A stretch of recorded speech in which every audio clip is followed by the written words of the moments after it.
আসসালামু আলাইকুম। কেমন আছেন সবাই? আশা করি সবাই ভালো আছেন। আজকে নতুন একটি রেসিপি নিয়ে আপনাদের সামনে হাজির হলাম। রেসিপি বলতে ফল। আজকে আমি কালো জাম নিয়ে আপনাদের সামনে হাজির হয়েছি। কালো জামের কয়েকটি উপকারের কথা আপনাদের বলবো। জামের উপকারিতা জানলে আপনারা অবাক হয়ে যাবেন। গরমকালে হাত বাড়ালেই পাওয়া যায় অনেক ফলমূল, তেমনই বাজারে পাওয়া যায় কালো জাম। কালো জাম দেখতে যেমন সুন্দর, খেতেও তেমন সুস্বাদু, পুষ্টিতেও ভরপুর।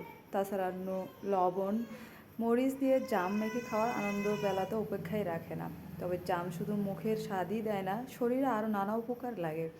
ত্বকের সমস্যা থেকে শুরু করে ডায়াবেটিস, রক্তচাপ সহ একাধিক রোগ ভোগ থেকে মুক্তি মিলতে পারে জাম খেলে। তাই সবার এ ফলের উপকারগুলো জেনে রাখা উচিত। এর ফলে আয়রন সমৃদ্ধ কালোজাম হিমোগ্লোবিনের মাত্রা বাড়ায়, ফলে রক্ত শরীরের অঙ্গগুলোতে আরও অক্সিজেন বহন করে এবং শরীর সুস্থ রাখে। এছাড়া রক্ত পরিশুদ্ধ করতে জামের বিশেষ ভূমিকা রয়েছে। চোখ ও ত্বক ভালো রাখে, হার্ট সুস্থ রাখে। পটাশিয়ামে ভরপুর কিন্তু কালোজাম, যা হার্টের জন্য অত্যন্ত উপকারী। এই ফলটি উচ্চ রক্তচাপ, হৃদরোগ ও স্ট্রোকের মতো রোগব্যাধি প্রতিরোধ করে। এর পাশাপাশি ধমনীও সুস্থ রাখে, মাড়ি ও দাঁত মজবুত করে। কালো জাম মাড়ি ও দাঁতের জন্য অত্যন্ত উপকারী। জাম গাছের পাতায় ব্যাকটেরিয়া বিরোধী গুণ রয়েছে।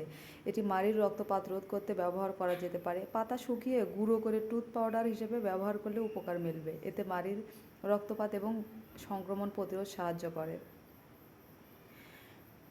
যে কারণে কালোজাম সংক্রমণ প্রতিরোধ অত্যন্ত কার্যকারী। ডায়াবেটিসের চিকিৎসা করে কালোজাম ডায়াবেটিসের বিভিন্ন লক্ষণ নিরাময় করতে পারে। এতে কম ইন্ডেক্স রয়েছে, যা রক্তে শর্করার মাত্রা স্বাভাবিক রাখে। জামের বীজ, গাছের ছাল ও পাতা ডায়াবেটিসের চিকিৎসায় ব্যবহার করা যেতে পারে। সংক্রমণ প্রতিরোধ করে। জামে অ্যান্টিব্যাকটেরিয়াল, অ্যান্টি ইনফেক্টিভ এবং অ্যান্টি ম্যালেরিয়া গুণ রয়েছে।